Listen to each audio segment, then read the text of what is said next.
Pour la dernière partie de cette série, nous allons considérer les deux cuirassés qui auraient d'autres travaux de sauvetage importants à effectuer, ainsi qu'un bref aperçu de la fascinante récupération Destroyer Shaw, avec lequel nous commencerons et détaillerons des raisons qui deviendront assez évidentes.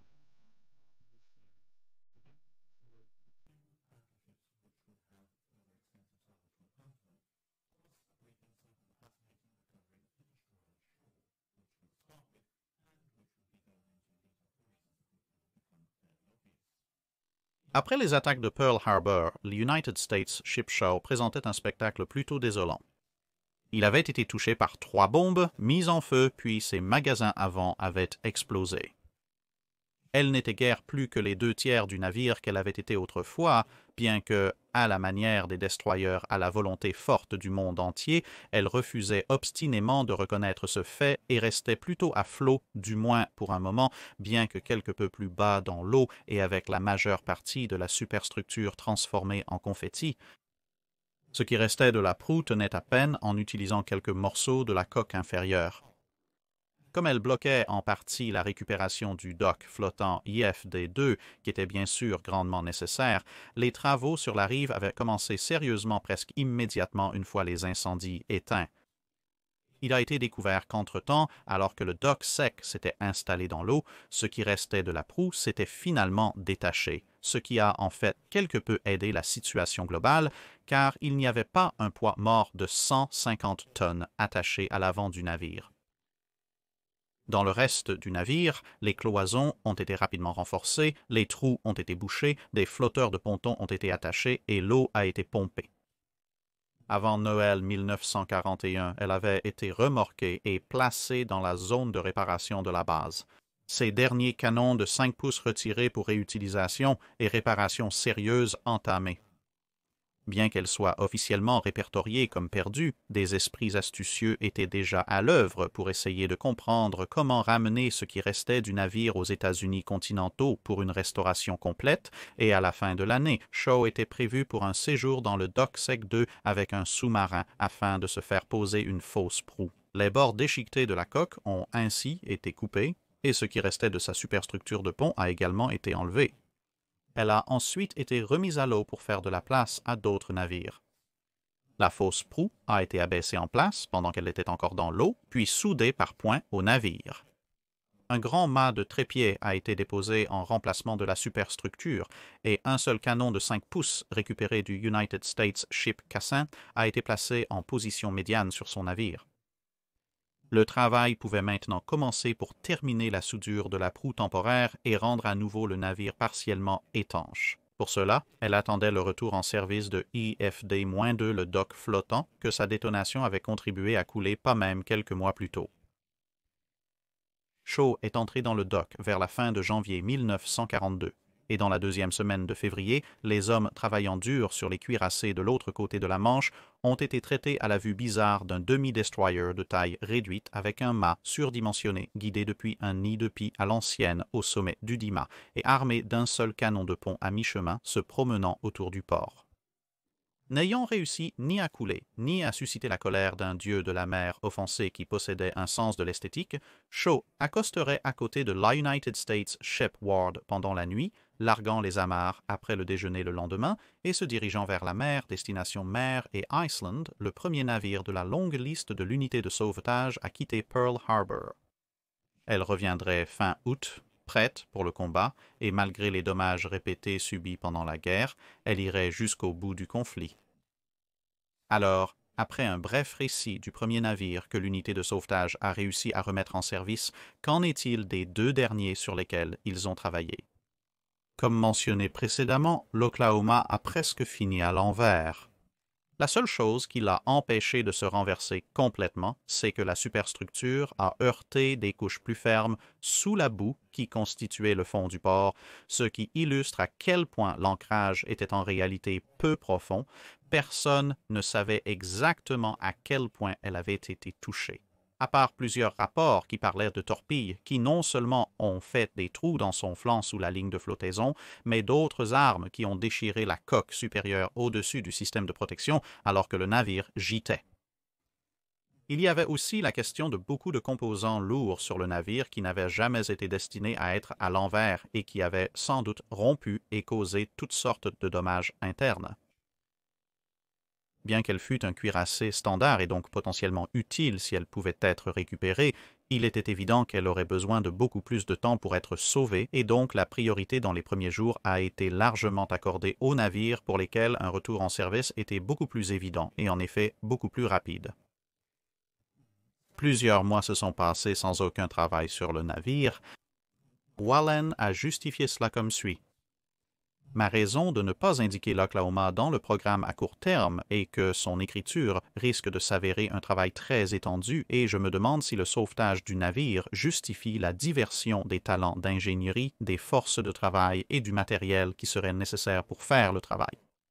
Après qu'elle a été redressée, il y aurait un gros travail de sauvetage supplémentaire et de remise en état pour la remettre en service.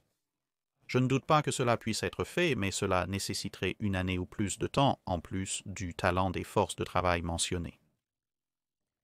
Cependant, l'Oklahoma avait coulé dans une position qui non seulement bloquait ou perturbait un certain nombre de postes très précieux, mais elle avait également roulé partiellement dans le chenal principal, ce qui s'avérait très irritant pour les navires entrant et sortant de la base, car ils étaient forcés de laisser une marge raisonnable à l'épave pour éviter des dommages aux deux parties. Il faudrait le déplacer à un moment donné. Pour cela, la Pacific Bridge Company, dont les hommes avaient apporté un soutien significatif à la marine américaine lors des diverses tentatives de sauvetage, a été impliquée de manière majeure dans l'effort. Fin février, les plongeurs avaient trouvé le temps de commencer à examiner la coque pour y déceler des dommages et avaient trouvé au moins 4 points d'impact de torpilles et un certain nombre de bombes touchées ou presque, précisant dans leur rapport qu'il y avait beaucoup de boue qui avait été poussée vers le haut, de sorte que des parties du navire étaient complètement obscurcies. Sur la base de cela, le contre-amiral Furlong a élaboré un plan pour redresser le navire, mais il était assez clair qu'aucune combinaison de grues flottantes, de rustines ou de pompes ne déplacerait le navire dans son état actuel.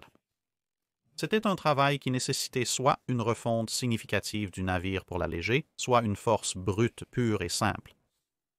Il a écrit une lettre dans laquelle il a décrit sa méthode proposée basée sur la manière dont certains des navires allemands de la flotte de haute mer avaient été récupérés de Scapa Flow, affirmant qu'elle consiste essentiellement à enlever les mâts, les tourelles et autres poids de la superstructure par des moyens mécaniques ou par dynamitage, puis à faire flotter le navire à l'envers en expulsant l'eau avec de l'air comprimé. Il se peut que la profondeur de l'eau ne soit pas suffisante pour cette méthode, mais si c'est le cas, alors c'est probablement la méthode la moins chère et la plus rapide pour dégager l'Oklahoma. Après la flottaison, le navire pourrait être remorqué en mer et coulé, ou comme dans le cas des navires allemands, il pourrait être placé dans un dock sec si un était disponible pour la démolition. Si lors de l'accostage, il est constaté que le navire peut être remis en état, des arrangements pourraient être pris pour le redresser. Cela permettrait aussi de récupérer du matériel précieux si la remise en état n'était pas rentable. Inutile de dire que la quantité d'explosifs nécessaires pour faire sauter les tourelles d'un cuirassé de classe Nevada rendrait probablement le navire plutôt irrécupérable d'un point de vue opérationnel, mais néanmoins le coût de cette opération pourrait être inférieur comparé aux méthodes plus directes. Cependant, dès qu'une idée plus précise de l'état du navire a été atteinte, l'autre option est devenue beaucoup plus réaliste. C'était bien plus brutal et direct. Il suffit de fixer des dizaines de câbles d'acier épais, de trouver un tas de treuils extrêmement résistants et de simplement tirer toutes les 27 000 tonnes plus, qui sait combien de boue et d'eau, à la verticale. Mais avec les rapports des plongeurs qui dressent un tableau de plus en plus sombre des dégâts subis par le navire et le fait qu'elle était le deuxième cuirassé standard le plus ancien de la flotte, juste après le Nevada lui-même, Furlong a également reconnu que le travail et le matériel nécessaires pour faire flotter ces navires constitueraient une diversion de l'effort de guerre qui devrait être concentré sur de nouvelles constructions et réparations vitales. la fabrication d'énormes quantités de câbles d'acier spéciaux, de blocs, de forgés en acier et de treuils nécessaires pour ce travail et l'emploi de main-d'œuvre et d'ingénieurs qualifiés pendant 1 an ou plus pour relever et réhabiliter ces navires n'est pas justifié à l'heure actuelle. Il vaut bien mieux les laisser comme emploi post-guerre de la main-d'œuvre. Cette lettre couvrait généralement l'Oklahoma, l'Utah et l'Arizona. Mais fin avril, avec les travaux sur les autres cuirassés qui avançaient de manière impressionnante, une nouvelle impulsion a été donnée à l'idée de remettre au moins l'Oklahoma à la verticale, et en mai, l'option du treuil a été davantage développée en un plan de travail. Des contrats préliminaires ont été rédigés, des matériaux rassemblés, et avec la West Virginia en cale sèche, plus de main-d'œuvre qualifiée était disponible. À la mi-juillet, la division de sauvetage était prête à commencer. Le premier de ces nouveaux travaux pour accéder et vider les réservoirs de carburant accessibles a débuté le 12 juillet, mais also ausschantunats. Bien que le système de treuil semblait plus probable, on espérait toujours que peut-être en remplissant une partie du navire avec de l'air, la flottabilité différentielle pourrait être utilisée pour la redresser et peut-être même rester à flot, car cela serait plus rapide. Même si l'option du treuil allait être utilisée, introduire une bulle d'air dans le navire aiderait à induire un mouvement de rotation au navire au lieu de simplement tirer le corps de la coque vers Ford Island, et cela réduirait bien sûr la tension sur les câbles et les treuils.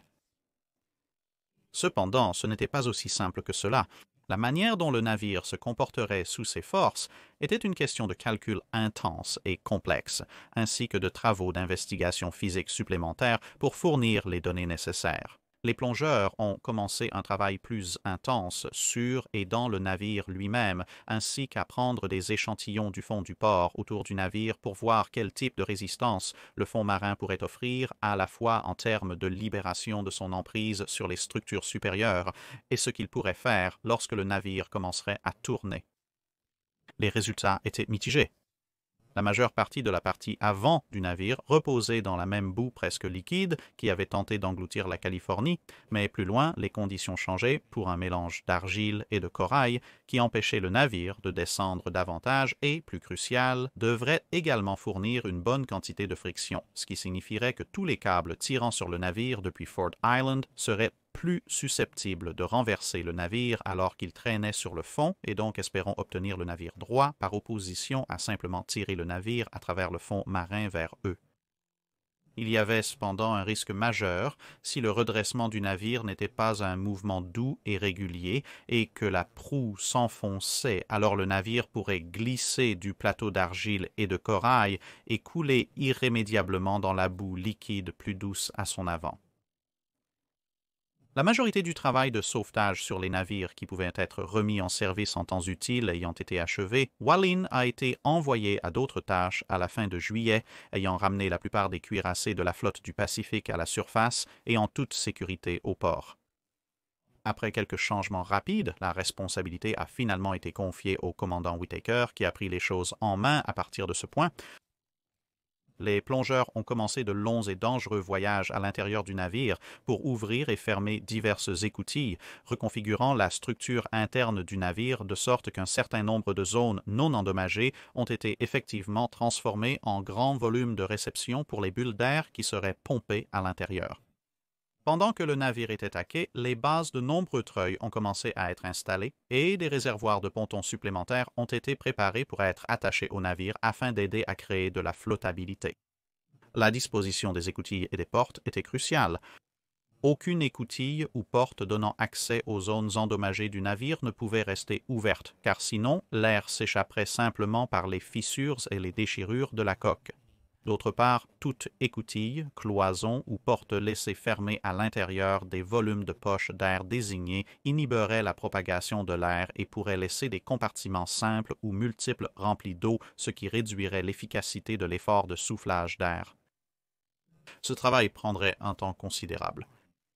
Les bases de treuil ne seraient pas terminées avant novembre et, entre-temps, une chasse a commencé pour trouver des machines à y attacher. Il devait être puissant, idéalement fonctionner en courant continu qui était disponible en grande quantité sur Ford Island et il devait délivrer autant de sa puissance sous forme de couple élevé à faible vitesse de rotation car l'ajout d'un engrenage complexe pour réduire la vitesse d'un moteur à haute vitesse prendrait beaucoup plus de temps et d'argent ainsi que causer des inefficacités énergétiques, ce qui signifierait qu'encore plus de treuils seraient nécessaires. La solution a finalement été trouvée dans les moteurs utilisés par les tramways électriques qui desservaient Honolulu depuis plusieurs décennies à ce stade. Les moteurs ont été dûment apportés et installés avec un système complexe de poulies qui réduirait suffisamment la tension sur les câbles pour leur permettre de faire leur travail sans se rompre et couper quoi que ce soit et n'importe qui dans un rayon d'environ 600 pieds. Le seul inconvénient du système de poulies était qu'avec un rapport de réduction assez significatif, il y aurait beaucoup de câbles qui s'accumuleraient sur les broches et les bobines du système et devraient donc être dégagés de temps en temps. Ce ne serait pas un mouvement continu. Des cadres étaient également fixés au navire, à la fois pour recevoir les câbles et pour augmenter leur effet, car le moment de rotation serait plus grand avec les cadres qui dépassent de la coque, améliorant ainsi à nouveau l'efficacité des treuils.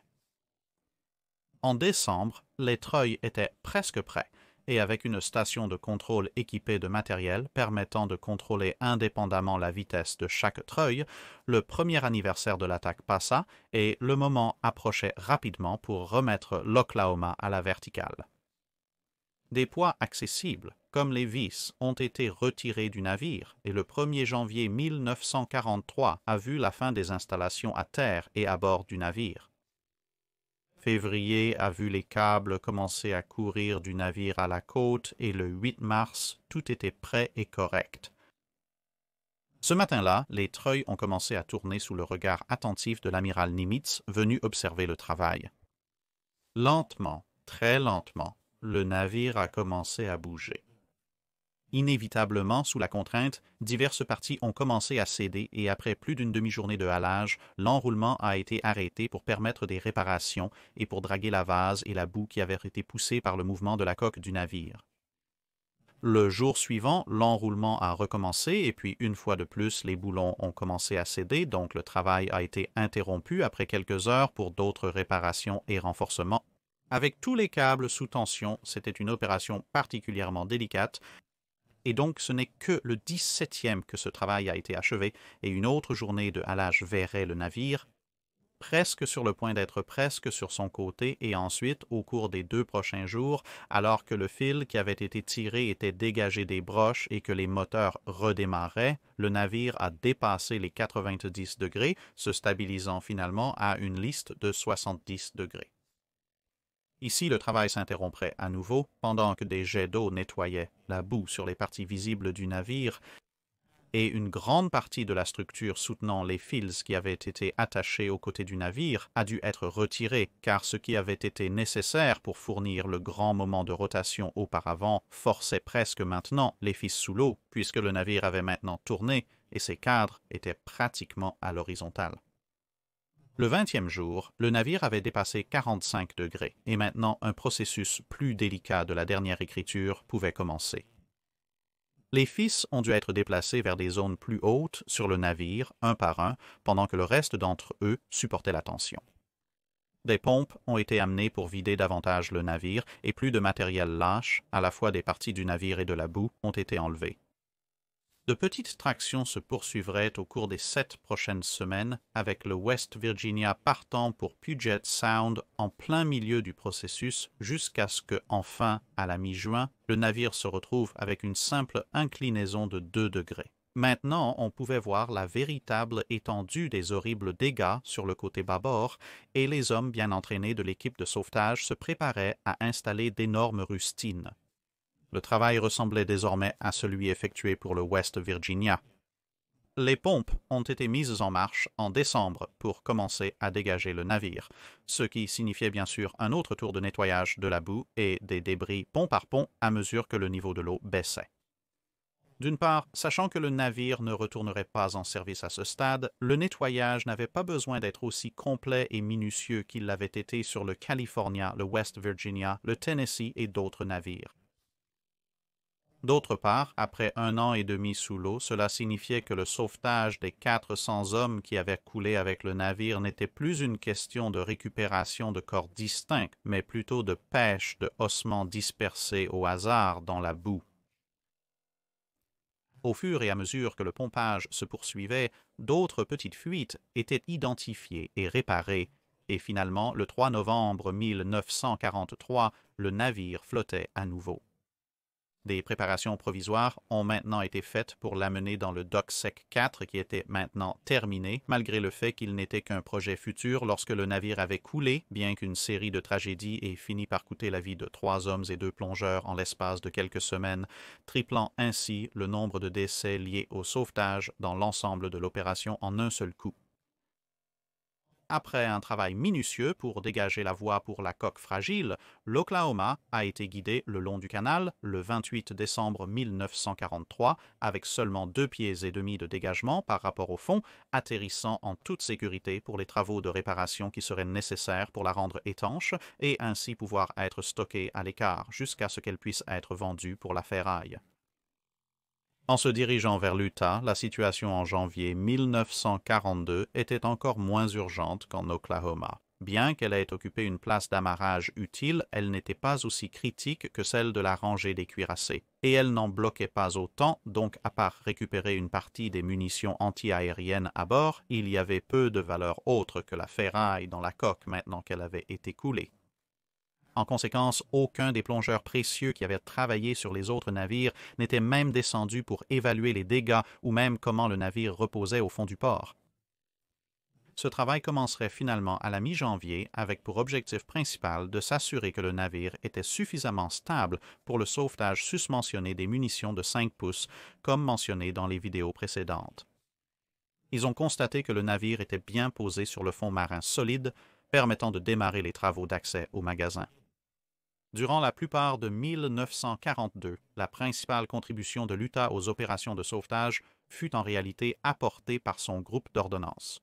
Chargé de s'occuper des canons anti-aériens de 5 pouces sur le navire avant l'attaque, ils se sont révélés être une équipe remarquablement efficace et bien entraînée lorsqu'il s'agissait de travaux de sauvetage sur les canons secondaires, les munitions et l'équipement de contrôle de tir des divers autres navires qui étaient en cours de sauvetage. Le manque de main-d'œuvre a empêché les petites équipes de sauvetage assignées à l'Utah de pénétrer beaucoup plus profondément dans le navire pour récupérer plus de munitions, car plus de virages dans la coque, plus d'inondations, plus de cloisons déformées et fermées, et plus de sulfure d'hydrogène étaient rencontrés. Fin février 1942, les travaux de sauvetage sur le navire ont cessé, avec un peu plus de 2500 tours de munitions de 12,7 cm récupérés. Pour les 3 types de canons de 5 pouces alors en service dans la marine américaine ayant été récupérés. Le dernier quittant le navire le 14e. Personne ne retournerait à l'Utah pendant environ 1 an, d'ici l'arrivée de 1943, et une fois les principaux efforts de sauvetage terminés, l'Utah verrait de nouveaux visiteurs, car avec seulement le travail restant sur l'Oklahoma, certains plongeurs étaient maintenant disponibles pour une enquête sur l'ancien navire cible également. En raison de son moindre déplacement et de sa position quelque peu meilleure, on estimait que malgré les dommages qu'elle avait subis, le travail sur l'Utah serait probablement similaire à celui sur l'Oklahoma, juste un peu plus facile si un peu moins urgent. En conséquence, des travaux d'enquête plus détaillés ont été entrepris au fur et à mesure que des hommes devenaient disponibles depuis l'Oklahoma, découvrant que le navire était un peu plus vers la verticale que l'Oklahoma et un peu plus en bas par la poupe. Comme les mêmes méthodes devaient être utilisées, le travail pouvait commencer à déterminer quels éléments du navire pouvaient être retirés ou s'étaient déjà détachés afin d'alléger le navire, et un quai de ponton a été construit pour faciliter l'accès à la coque. Alors que les treuils de l'autre côté de l'île Ford commençaient à redresser lentement l'Oklahoma, les équipes qui avaient construit les treuils, les fondations et les cadres se sont dirigées à travers l'île pour reproduire le processus à côté de l'Utah. Les calculs sur les forces exactes à appliquer et où ont commencé et le processus de verrouillage de l'intérieur du navire pour permettre la formation de bulles d'air a également commencé. Contrairement à tous les autres cuirassés cependant, le design beaucoup plus ancien de l'Utah n'était en réalité pas suffisamment partitionné et des sas ont dû être installés à divers endroits pour s'assurer qu'il y avait en réalité plusieurs zones de poches d'air séparées. 1943 s'est transformé en 1944 et il semblait que beaucoup d'hommes de l'unité de récupération passeraient toute la guerre à Pearl Harbor et avec la flotte beaucoup plus grande et le rythme de la guerre s'intensifiant, les transferts d'hommes vers la flotte ainsi que les demandes d'équipement pour aider les navires en service actif ont lentement réduit la main-d'œuvre, même pendant que de l'air était pompé dans l'Utah, prêt pour la dernière traction. En raison de ces retards, ce n'est qu'en février 1944 que, avec les treuils et les câbles transférés, le navire a commencé à être remorqué. Bien qu'au départ, elle ait tourné beaucoup plus facilement que l'Oklahoma, ne prenant que 3 jours pour passer de pratiquement à l'envers à une liste de 68 degrés, il s'est avéré que bien que le fond marin ait été assez solide pour la soutenir dans sa position initiale, avec le poids plus important associé à son orientation beaucoup plus droite, mais toujours négativement flottante, elle commençait en fait à s'enfoncer dans la boue, à tel point que les cadres de câbles avaient partiellement coulé dans la boue, et les câbles ont dû être soufflés hors d'eux puisqu'ils étaient également enterrés. Ces câbles ont ensuite été réattachés aux parties supérieures du navire et les treuils ont de nouveau été emportés, mais plus l'Utah se redressait, plus elle s'enfonçait dans la boue. C'était une course entre la rotation et l'installation qui se terminerait par un navire avec une liste de 37 degrés et complètement fermement encastré dans le fond marin. Les treuils étaient tendus, mais elles n'allaient nulle part. Cependant, elle était au moins un peu plus hors de portée et beaucoup plus stable qu'elle ne l'avait été, et donc avec cela, le travail a cessé et les opérations de récupération qui avaient commencé, alors que les balles et les bombes japonaises volaient encore dans l'air le 7 décembre 1941, se termineraient avec le calendrier marquant le 15 mars 1944. Aucun travail n'ayant été effectué pour déshydrater le navire et donc aucun des restes de l'équipage piégé n'a été récupéré, l'épave de l'Utah a été désignée comme une tombe de guerre. Le navire a été officiellement désarmé et la coque laissée en place où elle reste à ce jour. Pour être clair, cette série n'a pas couvert l'ensemble des travaux liés au sauvetage qui ont eu lieu à Pearl Harbor, qui s'est lui-même développé autour du travail de l'équipe de sauvetage, passant d'une base avancée capable de réparation et de réaménagement à une véritable installation navale avec une demi-douzaine de cales sèches, si vous incluez les flottantes, d'immenses zones de stockage, des fermes à carburant, des ateliers de machines et autres, capables de soutenir une flotte de taille inégalée sur son chemin vers et depuis la guerre qui progressait plus à l'ouest. L'unité de sauvetage a œuvré sur de multiples navires durant son mandat. La saga de l'United States Ship Oglala, qui a dû laisser de nombreux officiers en charge sans une partie significative de leurs cheveux, le travail d'abord de récupérer ce qui était encore utile sur le United States Ship Arizona, et ensuite les premières étapes de sa transformation en mémorial, les efforts pour remettre l'United States Ship Plunger en service après qu'il soit tombé de manière plutôt inopportune à mi-chemin du corps principal du travail, bloquant un espace de quai précieux. L'application de l'histoire du navire de Thésée aux Cassins et Downs, ainsi que plusieurs autres efforts, font tous partie de l'histoire complète de l'unité de sauvetage. Alors, au final, qu'ont-ils accompli? En bref, une énorme quantité. Des navires jugés irrécupérables, tels le West Virginia, ont été remis en service. Le West Virginia s'est vengé de la marine japonaise lors de la bataille du détroit de Surigao, aux côtés des autres survivants de Pearl Harbor, le Maryland, le Tennessee, la Californie, la Pennsylvanie et l'United States Ship Mississippi. Un espace vital avait été récupéré à Pearl Harbor qui verrait affluer de nouveaux navires. Cette photo de l'un des Iowa, amarré à côté de la carcasse de l'Oklahoma, illustre à quel point les États-Unis sont allés loin. La marine avait progressé au cours des années de guerre. Ils ont également réussi à donner un dernier lieu de repos à la plupart de ceux qui étaient portés disparus suite aux attaques du 7 décembre, qu'ils aient été récupérés dans des tombes ou à bord de leurs navires pour toujours, comme avec l'Arizona et l'Utah. Le travail de l'unité de récupération a aussi sauvé la vie des conseillers. Leurs notes détaillées et méticuleuses sur les points où les systèmes de protection des destroyers croiseurs et cuirassés avaient échoué et comment cela pourrait être évité dans les futurs designs, ainsi que l'énorme travail de calcul pour déterminer exactement comment sceller en toute sécurité des parties d'un navire pour se protéger contre les inondations, ont tous contribué à l'accumulation rapide de connaissances qui étaient les efforts de formation au contrôle des dommages de la marine américaine, ce qui permettrait à son tour à de nombreux navires de retourner à Pearl Harbor. Battus, oui. Fortement brûlés et inclinés, certainement. De grandes parties manquantes ayant dévié au milieu de l'océan Pacifique. Absolument. Mais malgré tout, les navires, ou du moins ce qu'il en restait, revenaient souvent pour être réparés, retournés et renvoyés directement dans le combat, beaucoup de leurs équipages rentrant ainsi chez eux avec des histoires hilarantes comme naviguer à moitié à travers le Pacifique à reculons, ou réparer le navire avec des cocotiers, au lieu de laisser une poignée d'officiers survivants avec la tâche d'écrire des centaines de lettres à des proches en deuil. En dehors de quelques récompenses ici et là, cependant, relativement peu de reconnaissance a été accordée à ces hommes travailleurs à l'époque, ou même depuis, mais espérons que cette petite série a joué un petit rôle dans l'augmentation de leur profil, car ils le méritent sans aucun doute profondément. Et si vous souhaitez en savoir plus sur certaines de ces autres efforts de sauvetage que j'ai mentionnés, ou en effet plus de détails sur les efforts de sauvetage sur les cuirassés, alors je recommanderai vivement les 3 livres qui ont constitué le cœur de le matériel source pour cette vidéo, aux côtés des rapports officiels de la marine américaine sur la question, qui sont bien sûr disponibles au public. Donc, les 3 livres sont Descent into Darkness par Edward C. Raymer. Il était l'un des nombreux plongeurs de la marine qui ont passé beaucoup de temps dans les restes de divers cuirassés et je ne le recommanderais pas nécessairement comme lecture de nuit, à moins que vous n'aimiez particulièrement les cauchemars d'être poursuivi à travers des cuirassés coulés par des corps flottants, mais comme un peu de lecture d'après-midi, c'est définitivement très très instructif.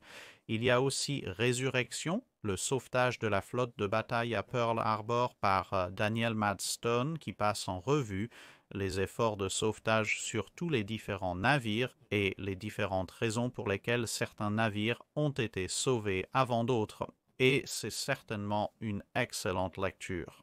Ensuite, vous avez aussi Pearl Harbor, pourquoi, comment, sauvetage de la flotte et évaluation finale par le, au moment de l'écriture, vice-amiral Homer N. Wallin. Et, bien, il n'a guère besoin d'une autre introduction pour savoir qui il était et pourquoi il était très qualifié pour écrire ce livre. Descente dans les ténèbres est également disponible en livre audio si vous souhaitez emprunter cette voie. Et donc, mesdames et messieurs, je vais conclure cette petite série en disant levez un verre aux hommes de l'unité de sauvetage de Pearl Harbor qui sont allés au-delà de leurs limites pour prouver le dicton qui dit qu'on ne peut pas garder un bon navire à terre. C'est tout pour cette vidéo. Merci d'avoir regardé. Pour toute suggestion de navire à examiner, n'hésitez pas à nous en faire part dans les commentaires. Commentez le post épinglé pour les questions de cale sèche.